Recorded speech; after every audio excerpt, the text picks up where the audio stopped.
में सुख दिया और 6 वर्ष के बाद मेरी बेटी की यहाँ संतान की प्राप्ति हुई। मैं बाबा को धन्यवाद देने के लिए आई हूँ। दूसरा गुरुदेव, मेरे पति का स्वास्थ्य बहुत खराब रहता था, हमेशा कहीं ना कहीं कोई ना कोई तकलीफ रहती थी।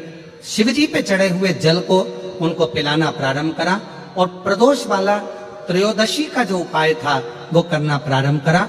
बाबा की कृपा से अब वो पूर्ण तरह से स्वस्थ हैं। मैं बाबा को यहाँ धन्यवाद देने के लिए आई हूँ। शिव तत्व है,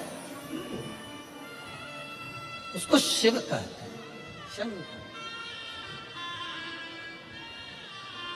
जितना विश्वास, जितना भरोसा, जितनी दृढ़ता,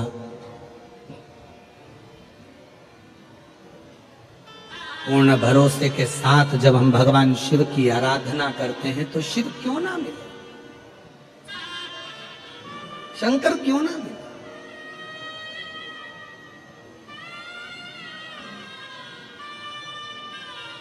एक विश्वास की मूलता। उनके क्या नाम है? आवाज नहीं आई है, जरा दमदारी से बोलो। कुंदकेश्वर। फिर से बोलो, कुंदकेश्वर महादेव। हम जब छोटे थे तब हमको पढ़ाते थे टीचर, तो जो याद नहीं होता था उसको चिल्ला चिल्ला के बुलवाते थे। बोलो 2 एकम 2, 2 दूनी 4, 2 तिया 6, 2 चौको 8। चिल्ला चिल्ला कर दिन भर बुलवाते थे। बोलते रहो, चलो बोलो। घर जाते जाते आप भी ना भूलो, इसलिए हम बार बार खिलवा रहे हैं। कौन से महादेव? कुंदकेश्वर महादेव। अगर शरीर में दवाई ना लगे, औषधि ना लगे, गोलियां ना लगे, दवाई काम ना करे, तो कुंदकेश्वर महादेव का नाम लेकर उस दवाई को खाना प्रारंभ करो। शिव के ऊपर भरोसा रखो, विश्वास।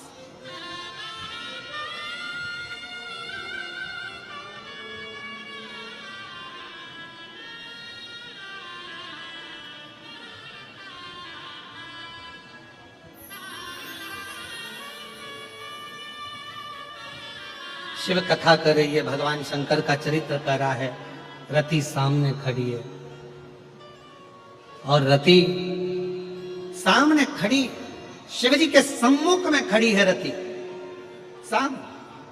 शंकर भगवान के क्रोध का उस पर कोई असर नहीं हो रहा।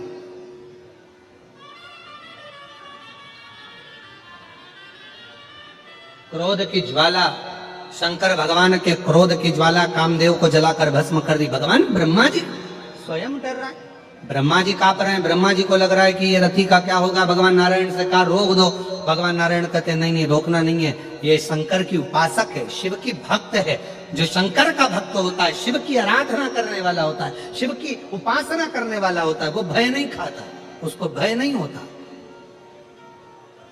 चिंता नहीं होती। क्यों चिंता करना? महाराज, कवि और कथाकार, इन दोनों में बहुत बड़ा अंतर होता है।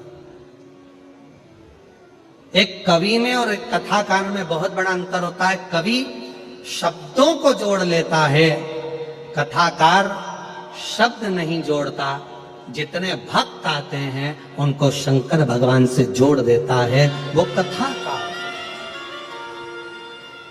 कवि का काम है शब्दों को जोड़ना, कवि का काम है शब्दों को संजो लेना, कवि का काम है शब्दों को पकड़कर शब्दों से जोड़ देना।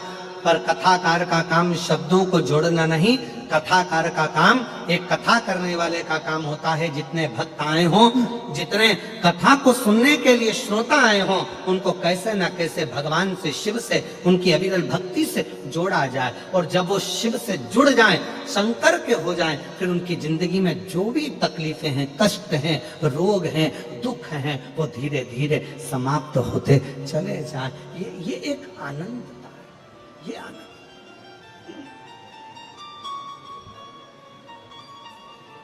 शिव कथा कर रही है, भगवान शंकर का चरित्र कह रहा है। शिव महापुराण की कथा, भगवान शंकर का चरित्र, शिव तत्व कह रहा है। भगवान शंकर की कथा कर रही, रति हिली नहीं, रति नहीं। और आखिरी में क्या हुआ? शिव जी के क्रोध की ज्वाला, शंकर भगवान के क्रोध की ज्वाला जो रति के ऊपर गई, रति हाथ जोड़कर खड़ी भगवान शंकर के नाम का स्मरण कर रही है, शिव को पुकार।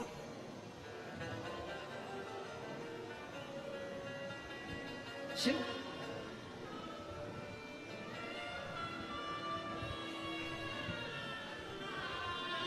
और ये संसार सागर में, ये पूरे ब्रह्मांड में, उसमें भगवान का एक कमरा बनवाया नहीं। हमको कहना चाहिए गुरुजी, भगवान का बहुत बड़ा घर बना और उस घर के अंदर हमारा एक छोटा सा कमरा बना, वो पूरा घर भगवान का है, हम तो एक छोटा सा कमरा हमारा।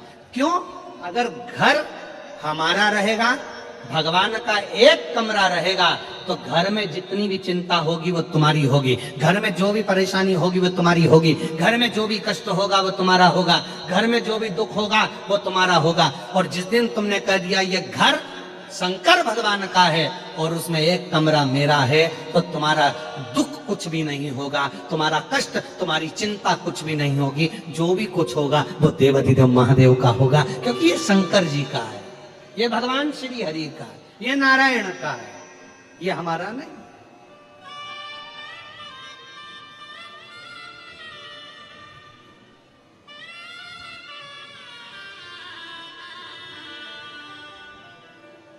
यहां कुछ भी मेरा नहीं है, यहां सब। कभी मुख से मत कहो मेरा, हमारे घर में हमने भगवान का एक कमरा बनाया, बल्कि ये कहो कि भगवान के घर में हमारा एक कमरा बना। घर किसका? जम के बोलो, भोले नाथ का। परिवार किसका? आवाज नहीं आई, भोले नाथ का। गाड़ी किसकी? भोले नाथ की। चला कौन रहा है? तुम्हें गाड़ी चलाना आती है क्या? अरे जम के तो बोलो।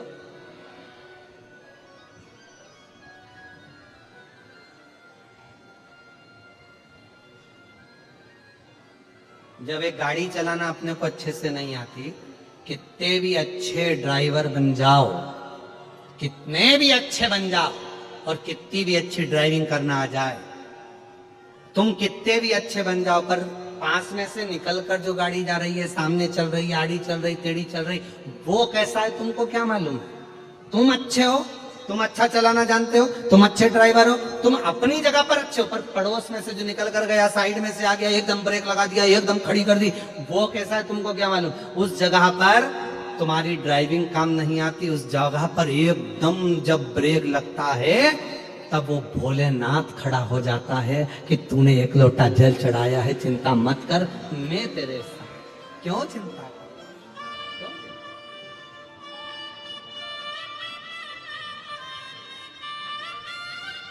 उस समय पर हम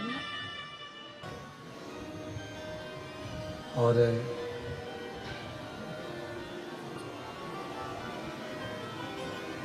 रति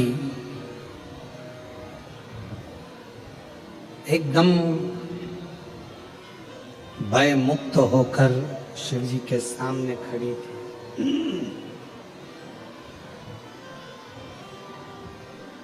रति के हृदय में कहीं भय नहीं था। शंभु शंभु,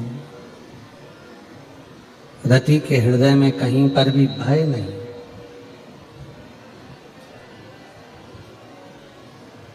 भय से मुक्त होकर खड़ी है। शिव जी का ध्यान गया रति पर। इतने तीव्र क्रोध में भी अगर ये नहीं जली है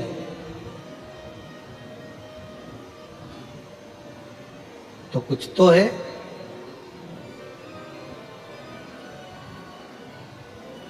कोई विषम परिस्थिति में आने के बाद, आवाज क्लियर करो और रिटर्न बढ़ाओ। कोई विषम परिस्थिति में आने के बाद भी अगर भगवान शिव की बाहर का बढ़ रहा है, अंदर का नहीं बढ़ रहा,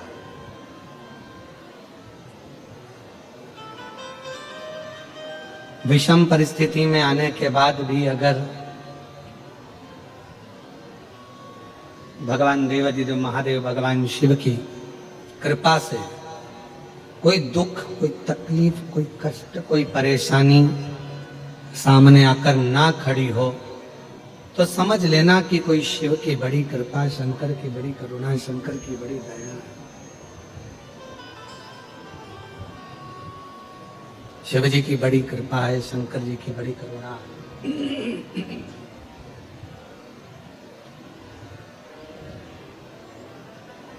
एक विषम परिस्थिति रति के सामने थी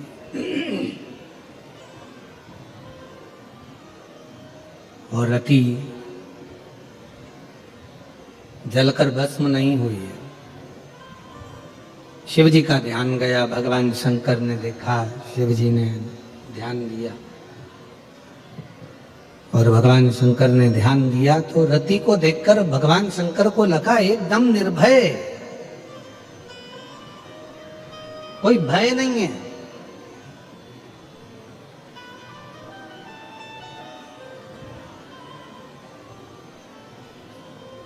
तब भगवान शंकर ने कहा रति से कि मांगो तुमको क्या चाहिए। ब्रह्मा जी मुस्कुराने लगे कि बताओ कि सामने स्वयं क्रोध, इतना तेज क्रोध सामने आया हुआ है और वो क्रोध में रति जली नहीं है, रति समाप्त नहीं हुई, उस क्रोध में जली नहीं। और भगवान शंकर रति से कह रहे हैं कि मांगो तुमको क्या चाहिए, क्या प्रदान किया जाए तुमको।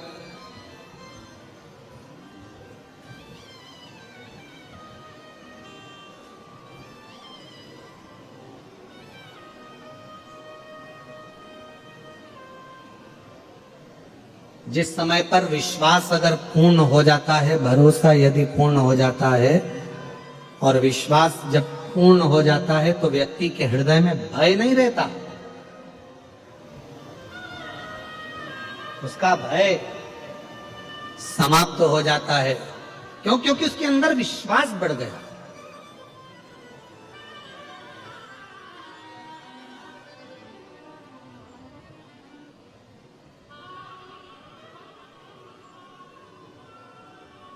एक प्रसंग बहुत पहले एक किसी ने सुनाया था, वो प्रसंग हमारे स्मरण में आता है कि फ्लाइट में एक छोटी सी बच्ची खेल रही है और फ्लाइट ऐसा सूचना मिली है कि ये क्रैश होने वाली है, ये फ्लाइट समाप्त होने वाली है और बेटी अपने खिलौने से खेल रही है। बच्ची अपने खिलौने से खेलने में लगी हुई है, उसको कोई मतलब नहीं क्या हो रहा है क्या नहीं, वो तो अपनी मस्ती में अपनी जिंदगी जी रही। उस बच्ची से कहा कि एक अनाउंस हुआ है कि ये फ्लाइट समाप्त होने वाली है, क्रैश होने वाली है और तुम रो नहीं रही हो, सब रो रहे हैं और तुम नहीं रो रही हो। सबको दुख है, तुम्हें दुख नहीं है। उसने कहा नहीं। तुम्हारी आंख में आंसू नहीं है? नहीं। तुम खेलने में लगी हो? हाँ। क्यों?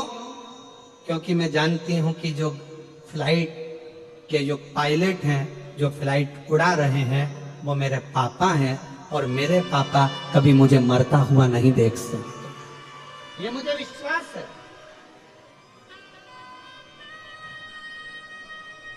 ये मुझे भरोसा है कि मेरे पिता मुझे मरता हुआ नहीं देख सकते। ये भरोसा अपने अंदर लाना है कि हमारे जीवन में अगर तकलीफ थोड़ी सी भी है, याद रखना हमारे घर में भगवान का कमरा नहीं है, भगवान के घर में हमारा कमरा है। हमारी सारी चिंता हमें हमारे देवाधिदेव महादेव को छोड़ देना, भगवान पर छोड़ देना।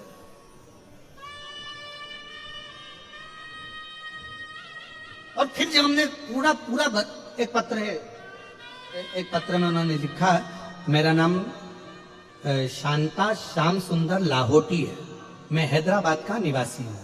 कहीं बैठे हो हाथ हिलाएंगे, आ जाइए, एक बेलपत्र ले जाना, आ जाइए। मेरा नाम शांता श्याम सुंदर लाहोटी है, मैं हैदराबाद का निवासी हूँ। गुरुजी, मैं बाबा के बारे में और शिव पुराण के बारे में क्या कहूँ।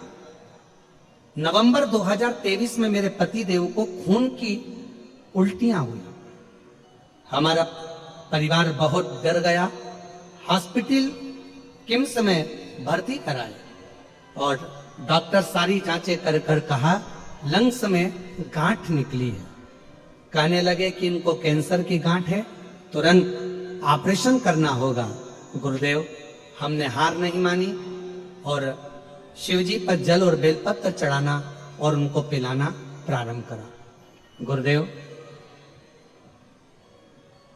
थोड़ा सा समय बीता, ऑपरेशन का डॉक्टर ने कह दिया, थोड़े से घबरा गए, करें क्या।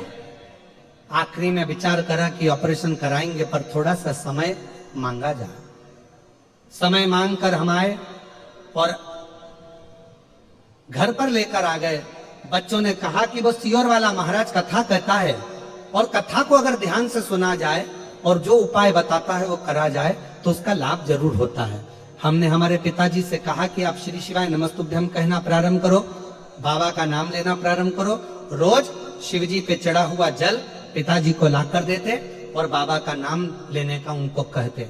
रोज प्रतिदिन यही करते करते फिर मन में आया कि वापिस एक बार जांच कराई जाए। डॉक्टर ऑपरेशन का कर रहे हैं, एक बार फिर पुनः जांच के लिए भेजा जाए। तब फिर दूसरे डॉक्टर के पास लेकर गए, क्योंकि घर के लोग कहते हैं कि शिव महापुराण की कथा अपना असर जरूर दिखाती है। एक बार वापिस दूसरे डॉक्टर से जांच कराई जाए और हम दूसरे डॉक्टर के पास दूसरे हॉस्पिटल में लेकर गए तो डॉक्टर ने जांच करना प्रारंभ करी और जांच कर कर कहा कि इनको कोई बीमारी नहीं है। श्याम जी, आपके गली में जो आपकी नली है उस नली के अंदर सुपारी का एक टुकड़ा फंस गया है, जिसके कारण आपको गठान जैसा महसूस हो रहा है। और बाबा की कृपा से आज पूरी तरह से कोई कैंसर नहीं, कोई तकलीफ नहीं और शिव जी की कृपा से आज श्याम जी पूर्ण तरह से स्वस्थ हैं। हम बाबा को यहाँ प्रणाम करने के लिए आए हैं, नमन करने के लिए आए। मैं भूतड़ा परिवार को धन्यवाद देती हूँ जिन्होंने हमको ये पवित्र कथा सुनने का मौका दिया। ब्रजगोपाल जी, आपको फिर साधुवाद। खूब बाबा की ऐसी ही कृपा बनी रहे। एक बार जोरदार ताली बजाकर साधुता दें। शिव शिव है, शंकर शंकर है, शंभु शंभु है।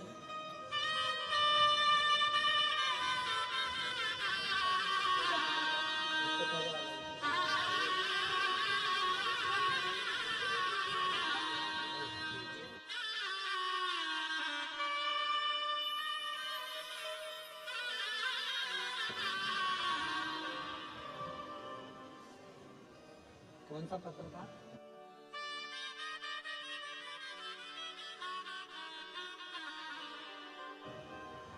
इनकी बेटी को एक तकलीफ थी, डॉक्टर के हिसाब से वो ठीक नहीं हो सकती थी, हाइपर एक्टिव थी। वो डॉक्टर ने कह दिया था वो ठीक नहीं होगी, पर बाबा की कृपा से 13 साल की बेटी पूर्ण तरह से स्वस्थ हुई है। एक बार जोरदार ताली बजाकर साधु। शिव शिव है, शंकर शंकर और महादेव नमन चरणों में स्वीकार कीजिए, सबका किया है मेरा भी उद्धार कीजिए। मेरे ऊपर तो पहले की भस्म चढ़ी हुई है, मेरे ऊपर पहले से ही भस्म चढ़ी है। कौन सी? मेरी धर्म पत्नी सती जो जलकर भस्म हुई थी, उसकी भस्म मैंने तन पर धारण कर लिया। बाबा, आप इनकी भी भस्म धारण करो।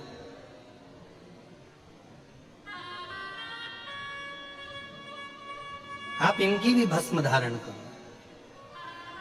शिव जी ने मना करा। रति हाथ जोड़कर खड़ी रही।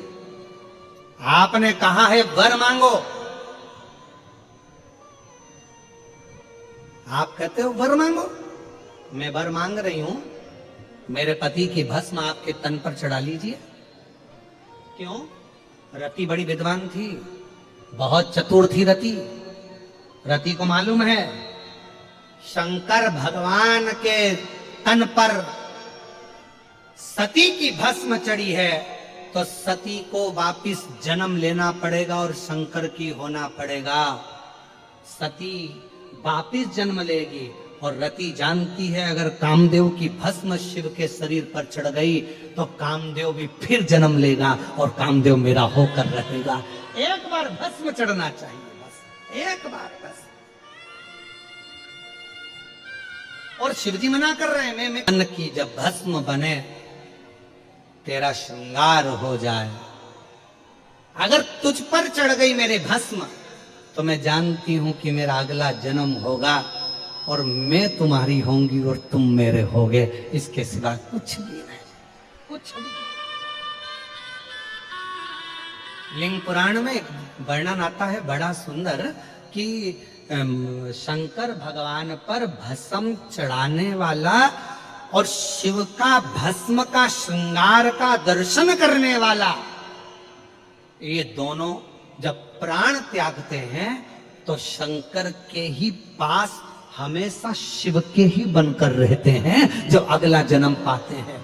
शिव महापुराण की कथा कहती है भस्म का श्रृंगार का दर्शन करने वाला, भस्म चढ़ाने वाला, भस्म का आरती का दर्शन करने वाला, शंकर जी पे चढ़ी हुई भस्म का दर्शन करने वाला, शिव जी पे चढ़ी हुई भस्म का मस्तक पर तिलक धारण करने वाला 83,99,999 योनियां नहीं काटता, डायरेक्ट 84,00,000वें नंबर की योनि मनुष्य की पाकर शिव का हो जाता, तुरंत शिव का।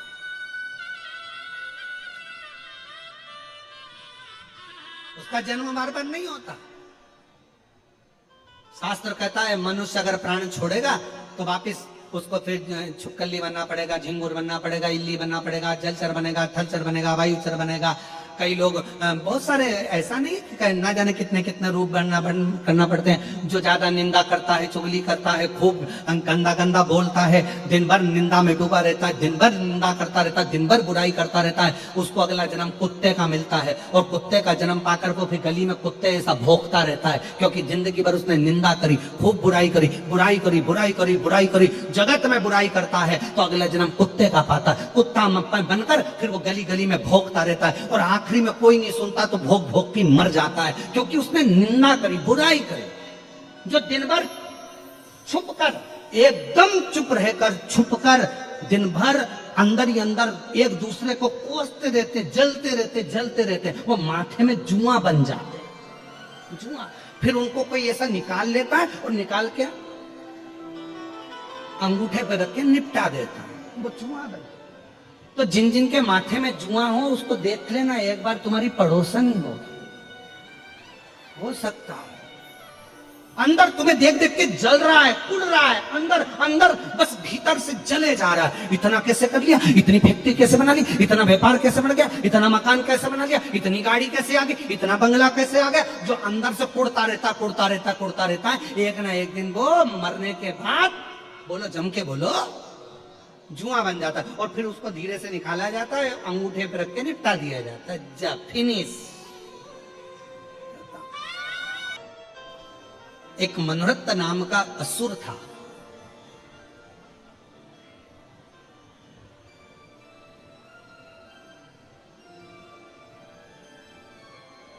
मनोरथ नाम का एक असुर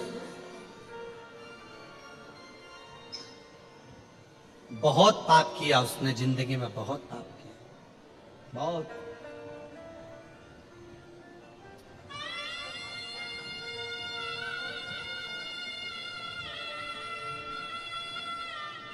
उसको बहुत भोगना था, असुर था, बहुत भोगना। और मनोरथ को मालूम था कि मैं मरूंगा और मेरे को प्रेत की योनि मिलेगी और मैं भटकूंगा, तड़पूंगा, मेरी गति नहीं होगी, मेरा मोक्ष नहीं होगा, मुझे सुख नहीं मिलेगा, मुझे परेशानियां झेलना पड़ेगा। मनोरथ को मालूम।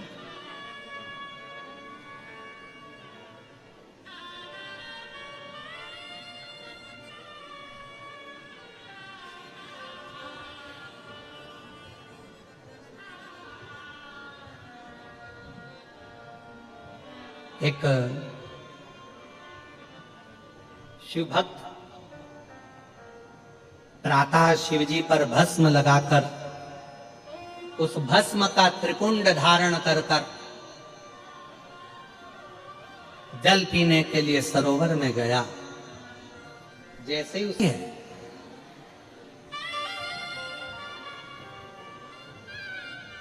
काशी में रहने वाले व्यक्ति ने भस्म के पैकेट को लेकर हाथ में कहा, इसकी एक्सपायर डेट का पता नहीं है, पर तुम जब तक सिर पर लगाते रहोगे तुम्हारी एक्सपायर डेट खसकती रहेगी।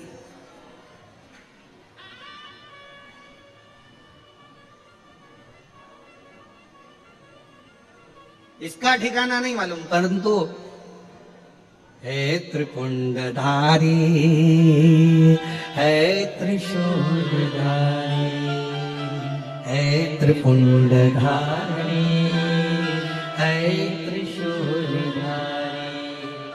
बस मस्तक पर भस्म का कितना भाव, स्वयं रति कर रही है कि मेरा पति चले गया, कामदेव भस्म हो गए।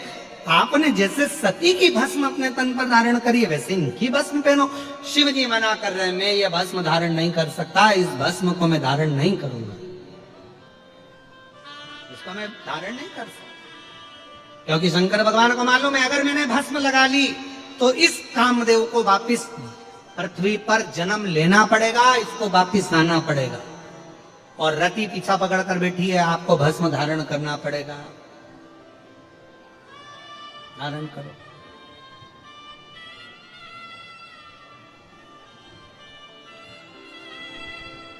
शिव जी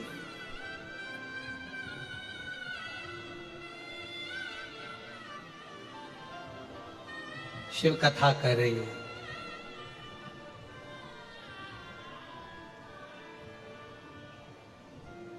शिव महापुराण की कथा कह रही है। रति की आंख से आंसू बहने लगे। बाबा, आप ही ने तो अभी कहा था कि कुछ मांग ले, और मैंने मांगा और आप मुझे वो दे नहीं रहे। शिव जी कहते हैं और कुछ मांग ले। नहीं, रति कहती है मुझे तो बस केवल, आप मेरे पति के प्राण नहीं दे सकते, मत दो, आप तो इतना सा करो ना कि मेरे पति की जो भस्म है वो अपने तन पर धारण कर लो, बस इतनी सी बात, और कुछ नहीं चाहिए।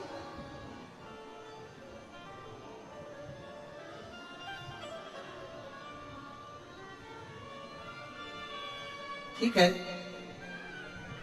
देवता देख रहे थे, भगवान ओघड़दानी ने, शंकर भगवान ने कामदेव की जो भस्म थी, इतनी कृपा करो, भस्म का प्रयोग। और फिर निवेदन, भगवान देवाधिदेव महादेव भगवान शंकर के भस्म का दर्शन, भस्म का श्रृंगार का दर्शन, शिव की चढ़ी हुई भस्म का स्पर्श, या शिव महापुराण की कथा कहती है कोई अपने मस्तक पर यदि भस्म धारण कर कर जा रहा हो, शंकर की भस्म लगाकर जा रहा हो, उसके मात्र मुखाग्रविंद का दर्शन या उसके शरीर से हवा स्पर्श कर कर भी अगर हमारे शरीर को छू जाती है तो भी हमारा कल्याण निश्चित हो जाता है। भस्म का इतना प्रभाव शिव पर चढ़े।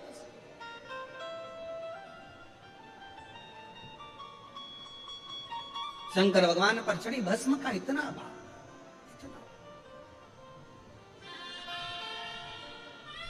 रति ने शिव जी पर कामदेव की भस्म को देखा। शंकर भगवान ने वर दे दिया कि तुम्हारा पति द्वापर में मिलेगा, कृष्ण भगवान के पुत्र के रूप में मिलेगा, क्यों चिंता कर, क्योंकि ये भस्म मुझ पर चढ़ गई।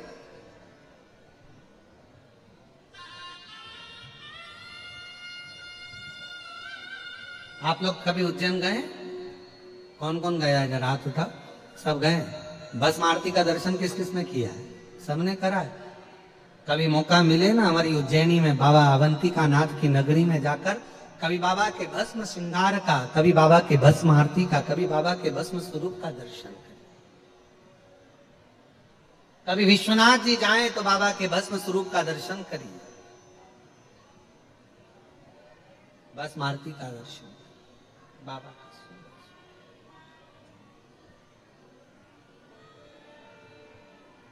शिव कथा कर रही है, नेत्र खुल गए शिव जी के।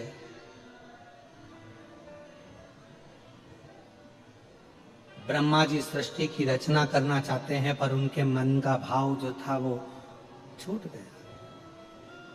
शिव को पहचान नहीं पाए ब्रह्मा जी। एक पर्वत को घुमाना प्रारंभ करा और उस पर्वत ने शिवलिंग की आकृति ले ली।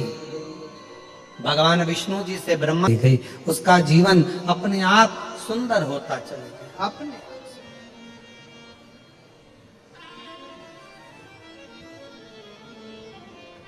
पर आज के जमाने में सत्य बोलो भी तो कैसे बोलो, बहुत कठिन है महाराज सत्य बोलना आज के जमाने।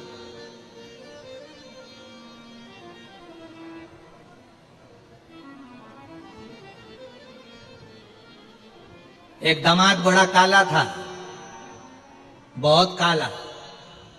ससुराल आया, सासू जी ने उसको खूब रबड़ी खिलाई, श्रीखंड खिलाया, दही खिलाया, दूध खिलाया। अब दामाद जाने लगा तो सास बोली नहीं नहीं साहब अभी नहीं जाओगे, अभी थोड़ा दिन और रुको, तुम्हारे रहते हैं हमको भी दूध दही खाने को मिल जाएगा। दामाद को लगा आज तक सास ने कभी नहीं रोका, पर पहली बार रोक रही है, इतना मान सम्मान दे रही है और क्या कह रही है तुम्हारे चक्कर में हमको भी श्रीखंड मिलेगा, हमको भी दही मिलेगा, हमको भी दूध मिलेगा, जरूर कोई बात है।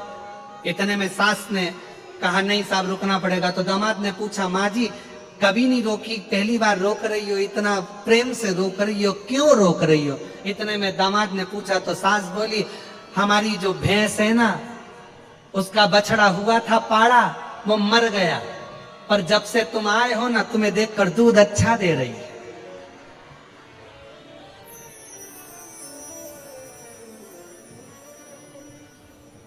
दामाद को लगा बताओ हम में और पहाड़े में अंतर ही नजर नहीं आ रहा। अब वो सत्य बोल रही।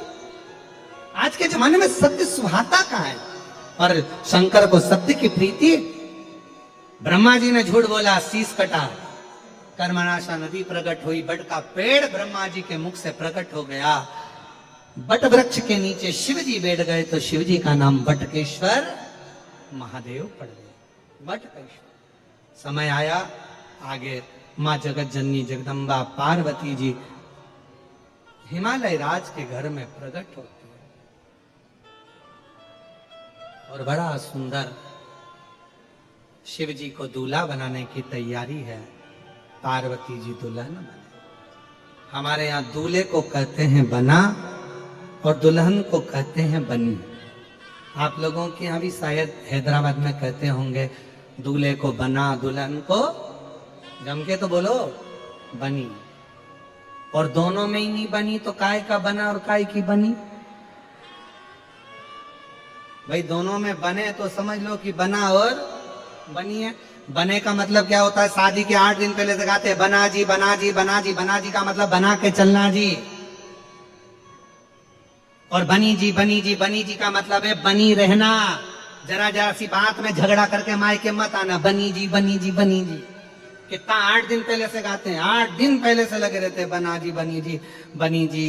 इंदौर जाना जी, वहां से लहंगा लाना जी, फिर पहन के आना जी, फिर ऐसा जी फिर वैसा जी। कितना कितना समझाते हैं बनी जी बनी जी बनी जी बनी जी। मां लड़की नहीं कहते, दुल्हन नहीं कहते, मां बनी बनी और बना कि बना कर चलना। ये जीवन बहुत कठिन है। तुम दोनों में बनकर चलेगी तो पूरा घर अच्छा चलेगा, और तुम दोनों में नहीं बनी तो पूरा घर बिखर जाएगा। इसीलिए बना कर चलना। शिव जी दूल्हा बने, पार्वती जी दुल्हन बनी। शंकर जी बना और पार्वती जी